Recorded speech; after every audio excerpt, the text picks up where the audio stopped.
I sure do love me the delicious, nutritious taste of God's own Diet Coke. Hey, you can't eat that! Why not? Don't you know? Aspartame gives you cancer. Okay, statistically speaking, I'm more likely to die of unintentional injuries, like a car accident or having a piano fall on me. Yes, but under that is cancer. No, under that is suicide. I'm not drawing that. Well, under that is cancer. No, the third leading cause of death for white males aged 20 to 44, according to the CDC, is heart disease, which, I don't know, I'm overweight, I guess, but I've been hitting the cardio recently, getting my 10,000 steps in. Okay, fine, but under that is cancer. Oh no! You heard it here, folks. Cancer is the fourth leading cause of death in males aged 20 to 44 in the US, followed by homicide, Good old US of A. and chronic liver disease. Luckily, I don't drink nearly enough to shit can my liver right now, and I don't think I'm gonna get shot anytime soon since we're all inside lockdown. Obviously, cancer sucks.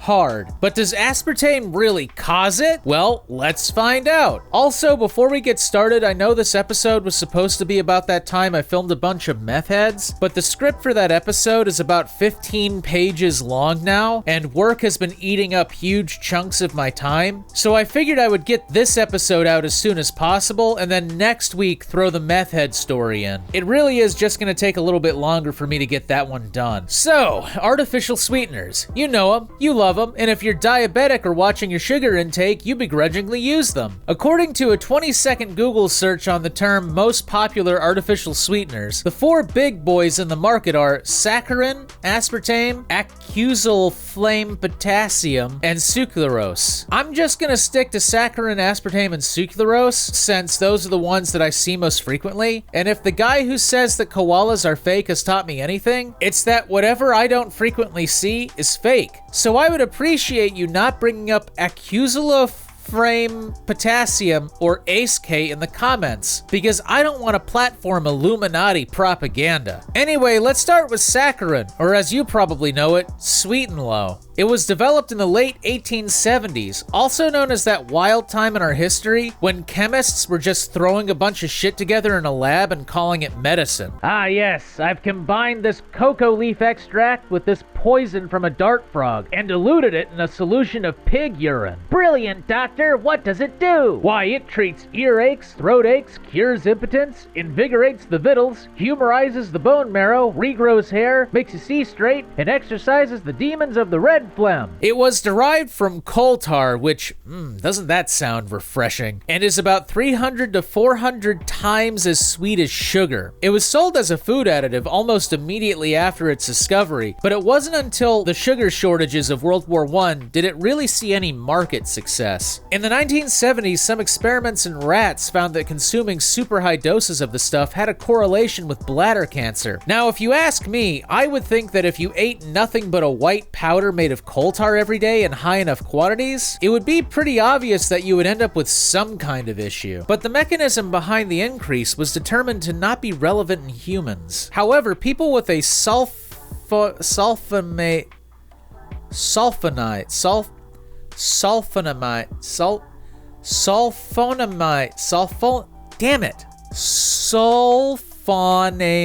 allergy can get rashes from it. So, you know, if you're allergic, don't eat it. Next up is probably the most divisive artificial sweetener, aspartame. Aspartame was discovered in 1965 by James M. Shatler. I hope I'm pronouncing that right, Mr. Shatler. While working on anti-ulcer drugs. He discovered its sweet properties after, and I'm not kidding, licking his finger. So like, just imagine if instead of creating an artificial sweetener 200 times sweeter than sugar, he made a poison 200 times deadlier than cyanide. This is why you don't just randomly lick shit up in a lab. Now, I'm sure he knew it was safe because the compounds he was messing with were safe, or he did the math in his head or whatever, but I maintain that a trained chemist should know better than to just taste whatever kind of powder is floating around in the lab that day. The safety concerns surrounding aspartame have been studied extensively since its discovery, and so far there hasn't been any real evidence to link aspartame consumption with cancer. People suffering from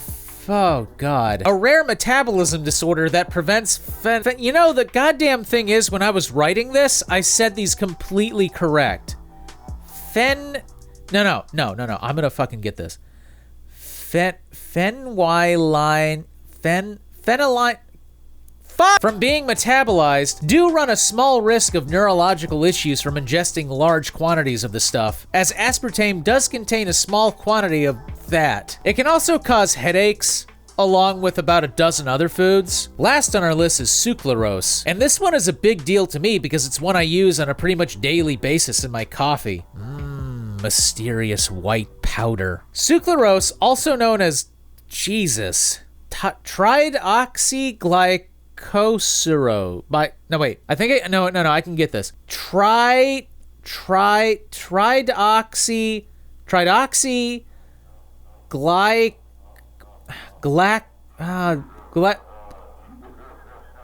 Is between 320 to 1,000 times sweeter than sugar, and 3 times as sweet as aspartame, and twice as sweet as saccharin. Now, with power levels like that, you know we're in for some fun. Discovered in 1976 by the Tate and Lye Corporation, its eventual culinary use was picked up completely on accident. Apparently, one of the researchers, a Mr. was told to test the newly created compound, but he misheard the instruction as taste, so he did.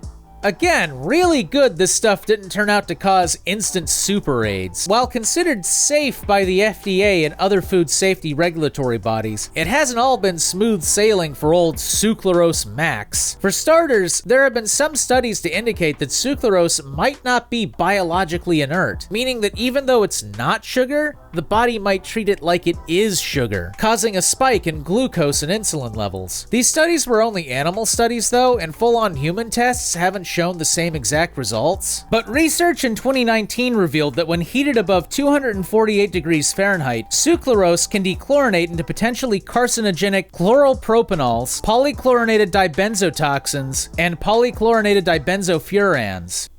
And I've made apple pies, banana bread, and cookies with this shit, so... Yikes. If you like this video, why not subscribe and hit that bell? And don't forget to check out the other videos so you can stay up to date on all the other things I do. And hey, if you really want to help out this channel, you can hit me up on Patreon. There's a poll going on in my community tab. I'll link to it at the top of the page. You can go over there and, you know, vote on whatever it is you want me to do next. Or if you're a patron, you know, you could just tell me directly. Anyway, this is Cute Fuzzy Weasel. Have a good day. Now, I'm gonna go throw out my bag of white stuff.